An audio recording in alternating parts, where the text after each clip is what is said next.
Samantala, balitang Senado po tayo.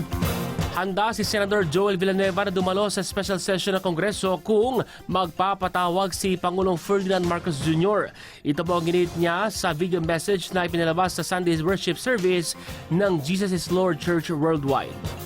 Tutuparin po natin ang ating sagradong tungkulin sa ilalim ng ating saligang batas. We will be there.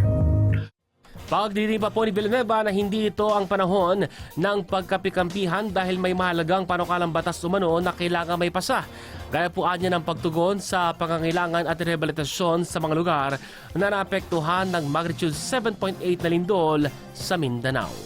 Hindi po ito panahon ng kampihan. Kapag may kababayan po tayong nangangailangan, tungkulin po nating tumugon at maglingkod. Noon hanggang ngayon, klaro po sa atin, klarong-klaro po sa atin ang dahilan kung bakit tayo narito bilang lingkod bayan.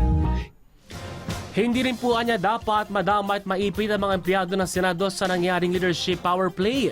Una na pong sinabi ng Malacanang na nakahanda ang Pangulo na magpatawag ng special session sa Kongreso sa kabila po ng Synergy adjournment kung hihilingin po ito ni Gatchalian.